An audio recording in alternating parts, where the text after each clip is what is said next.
다 함께 기도하심으로 2월 24일 화요일 매일 예배 시작하겠습니다. 기도합니다. 은혜와 사랑이 풍성하신 하나님 감사합니다. 오늘도 매일 예배를 통하여서 주님, 우리가 주님의 말씀 앞에 나아갑니다. 이 예배 가운데 주님께서 우리의 심령을 만져주시고 믿음의 새 힘을 더하여 주시옵소서. 주님, 우리의 계획보다 주님의 뜻이 앞서게 하시고 하루의 모든 선택 속에서 주님을 기쁘시게 하길 원합니다. 말씀으로 우리를 인도하여 주시옵소서. 우리의 강팍해진 마음을 아버지 하나님께서 성령의 열매 맺는 삶으로 바꾸어 주시고 우리의 믿음의 공동체를 위해서 기도하오니 주님, 더욱 우리가 믿음으로 건강하게 세워지게 하시고 다음 세대가 믿음 안에서 잘 자라게 허락하여 주시옵소서. 병상에 있는 성도들을 위로하여 주시고 회복의 은혜를 더하여 주시옵소서. 오늘도 예수님 때문에 기뻐할 수 있는 우리 모든 성도들 될 수 있길 간절히 원하옵고 모든 말씀 예수님의 이름으로 기도하옵나이다. 아멘. 찬송가 87장 함께 하시겠습니다.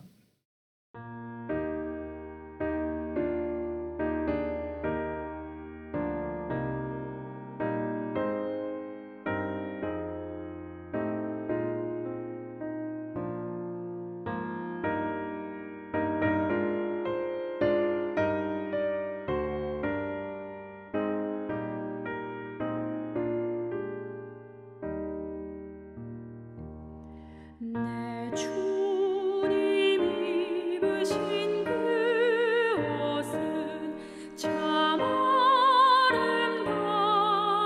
아름다워라. 그 향기 내 맘에 사무쳐 내 기쁨 되도다. 시온성보다 더 찬란한 저 천성 떠나서 이 세상 오신 예수님 참 내 곳의 주. 내 주는 스라인 고통을 다 견디셨도다. 주시신 십자가 대할 때 나 눈물 흘리네. 시온성보다 더 찬란한 저 천성 떠나서 이 세상 오신 예수님 참 내 곳의 주.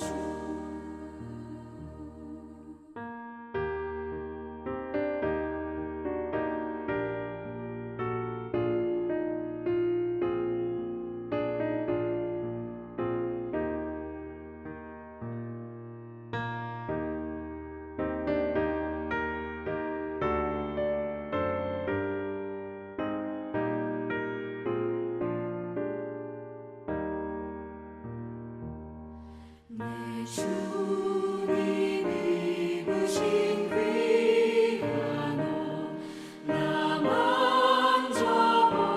만져보았네. 내 발이 죄악에 빠질 때 주 나를 붙드네. 시온성보다 더 찬란한 저 천성 떠나서 이 세상 오신 예수님 참 내 곳의 주. 내 주님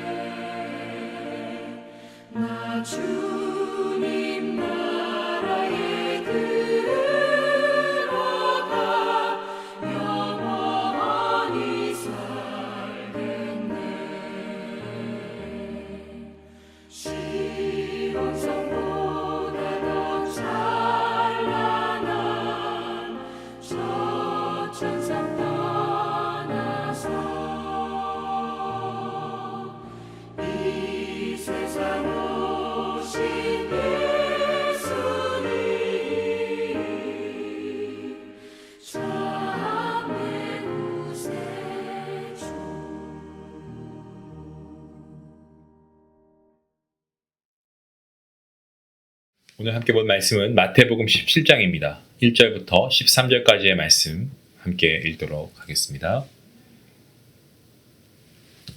엿새 후에 예수께서 베드로와 야고보와 그 형제 요한을 데리시고 따로 높은 산에 올라가셨더니 그들 앞에서 변형되사 그 얼굴이 해같이 빛나며 옷이 빛과 같이 희어졌더라. 그때 모세와 엘리야가 예수와 더불어 말하는 것이 그들에게 보이거늘 베드로가 예수께 여쭈어 이르되 주여 우리가 여기 있는 것이 좋사오니 만일 주께서 원하시면 내가 여기서 초막 셋을 짓되 하나는 주님을 위하여 하나는 모세를 위하여 하나는 엘리야를 위하여 하리이다. 말할 때에 호련히 빛난 구름이 그들을 덮으며 구름 속에서 소리가 나서 이르시되 이는 내 사랑하는 아들이요 내 기뻐하는 자니 너희는 그의 말을 들을지어다 하시는지라. 제자들이 듣고 엎드려 심히 두려워하니 예수께서 나와 그들에게 손을 대시며 이르시되 일어나라 두려워하지 말라 하시니 제자들이 눈을 들고 보매 오직 예수 외에는 아무도 보이지 아니하더라.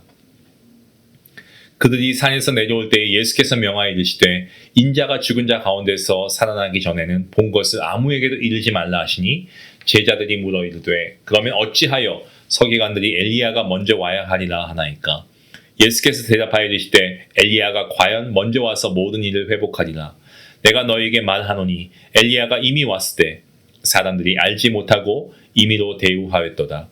인자도 이와 같이 그들에게 고난을 받으리라 하시니 그제서야 제자들이 예수께서 말씀하신 것이 세례 요한인 줄을 깨달으니라. 아멘. 가이사랴 빌립보에서 베드로의 신앙 고백이 있은 후에 우리 예수님께서는 이 제자들을 처음으로 앞에 두고 순환을 예고하십니다. 예수님께서 받을 그 모든 고난을 예고하시고 참된 제자도가 무엇인가, 이 제자직에 대해서 가르치십니다. 제가 제자들의 입장이 되어보면 참 많이 혼란스러웠을 것 같습니다. 그도 그럴 것이 제가 모시고 따라다니니 예수님께서 고난을 받으시고 돌아가신다고 하시니 십자가에 달려 돌아가신다고 하시니 그리고 부활하신다고 하시니 참 얼마나 그 마음이 혼란스러웠을까요? 주님은 엿새 뒤에 베드로와 요한을 따로 부르십니다. 높은 산으로 데리고 가시죠. 성경에서 산은 하나님의 임재하심과 계시가 나타나는 그러한 자리입니다.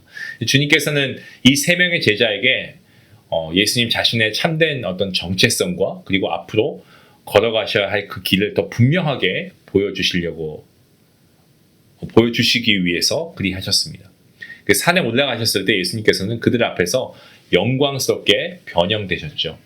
오늘 말씀을 보니까 얼굴이 해처럼 빛나고 옷이 빛과 같이 휘어졌다라고 기록하고 있습니다. 평소에는 나사렛 목수처럼 보이셨던 주님이셨을지 모르지만 그 순간만큼은 제자들에게 예수님은 단지 그냥 그들이 모시고 있었던 위대한 선생이 아니고 참 하나님이시구나라는 것을 직접 눈으로 목격했습니다. 그때 모세와 엘리야가 나타납니다. 그리고 예수님과 더불어서 이렇게 대화하는 장면이 이어지고 있습니다. 모세는 율법을 그리고 엘리야는 이 선지자를 대표합니다. 자, 이것은 구약 전체가 예수님께로 모이고 그 모든 약속이 예수님 안에서 성취된다라는 것을 보여주고 있는 그러한 장면이다라고 생각하시면 됩니다. 제자들은 어떻습니까? 율법도 선지자도 결국 예수님을 가리키고 있었음을 그 자리에서 체험한 거죠. 이 장면을 본 베드로가 너무 감격해서 뭐라고 합니까?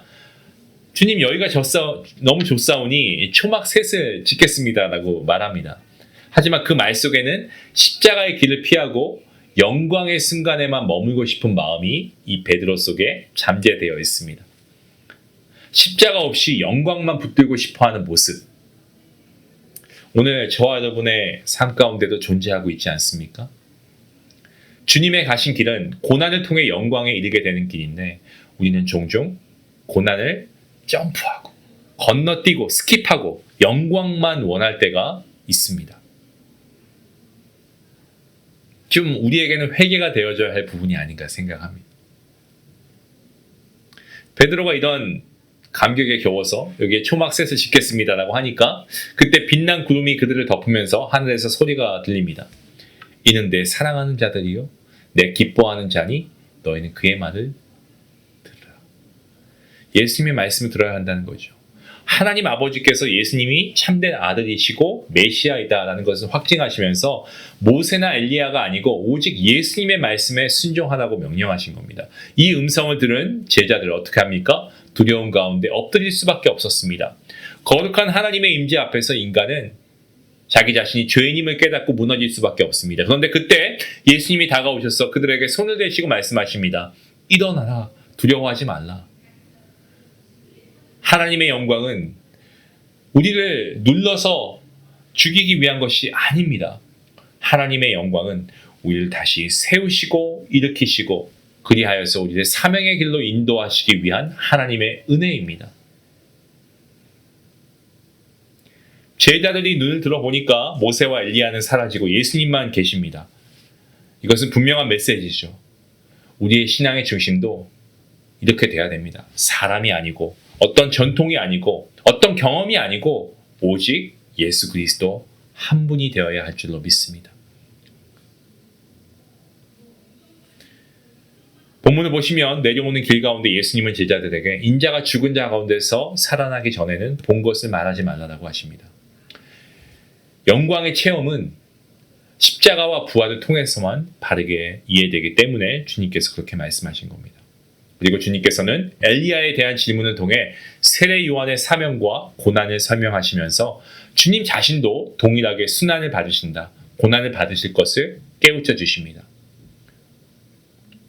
이 변화산이라고 하는데 오늘 주님께서 올라가신 산이 이 변화산의 영광은 십자가를 피하라는 신호가 아니고 십자가의 길이 실패가 아니고 결국 하나님의 영광으로 이어진다라고 하는 확증이었다는 것에 우리는 주목해야 됩니다.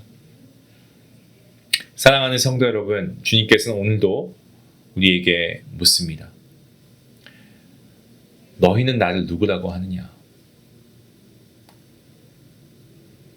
정말 우리가 오늘 이 제자들의 이 경험을 우리가 부러워할 것만 가지고 있는 것이 아니고 정말 우리가 이 자리에 있다는 것을 우리가 믿음으로 고백하면 좋겠습니다. 하나님의 음성이 들리면 여러분 순종할 준비가 되어 계십니까? 하나님께서 너희도 고난을 받으라 라고 하시면 여러분 그 고난의 기쁨을 따르길 원하십니까? 2026년 벌써 이제 2월달도 지나갑니다. 올 한 해 중요한 일을 맡기셨다. 혹은 나에게 작은 일을 맡기셨다. 그 일의 크기는 중요하지 않습니다. 하지만 나에게 주어진 일이 있다면 여러분 최선을 다하십시오. 그리고 그 안에 우리가 작은 고통이 있고 고난이 있다라고 해도 우리에게 맡겨주신 사명, 주님께서 나에게 주신 십자가라고 한다면 기꺼이 주님의 영광을 위해서 충성을 다해 감당할 수 있기 원합니다. 그리하여서 정말 이번 한 해에는 잘했다, 착하고 충성된 내 아들, 내 딸아. 내가 작은 일에 충성했으니 네가 정말 나를 사랑하는 줄 내가 알겠다. 이런 주님의 칭찬을 받을 수 있기 원합니다. 오늘 이러한 믿음을 가지고 우리가 하나님 앞에서 각자에게 맡겨주신 일에 나의 힘이 되신 여호와 하나님 의지하며 끝까지 나아가며 충성하는 우리 모두가 될 수 있기를 간절히 기도합니다. 기도하시겠습니다. 하나님 감사합니다. 우리에게 하나님의 아들을 보내주시고 십자가의 대속의 죽으심을 통하여 구원해 주신 은혜를 감사합니다. 주님, 제자들에게 영광스러운 모습을 보여주시고 그 놀라운 임재 속에서 두려워 떨고 있을 때 어루만져 주십니다. 우리도 주님의 영광을 체험할 수 있게 원합니다. 그 영광 앞에 두려워하며 하나님을 경외함으로 주님의 몸된 교회와 하나님 나라의 사명을 감당하기 허락하여 주시옵소서. 우리의 삶의 모든 순간마다 우리를 만지시고 아버지 이끄시는 주님의 손길을 경험하게 허락하여 주시옵소서. 올 한 해도 나의 힘이신 여호와 하나님을 의지하며 나아가는 삶이 되게 허락하여 주시고 우리를 위해 십자가의 고난의 길을 걸어가신 주님과 더불어서 우리도 복음을 위하여서 기꺼이 아버지 정말 이 십자가를 지고 십자가의 길을 걸어갈 수 있도록 하나님 우리 안에 참된 믿음을 허락하여 주시고 순종의 열매를 허락하여 주시옵소서. 오직 예수 그리스도가 주인 되시고 통치하시는 우리의 삶과 우리의 모든 자녀가 될 수 있기를 간절히 바라오며 이 모든 말씀 예수님의 이름으로 기도하옵나이다. 아멘. 주님의 사명은 십자가 고난의 길이었습니다. 올 한 해 나에게 힘이 되신 여호와 하나님을 의지하고 감당해야 될 나의 사명이 무엇인지 이제 2월이 지나가고 있지만 여러분 다시 우리가 믿음의 결단을 할 수 있게 원합니다. 말씀 생각하시면서 기도하며 나아가겠습니다.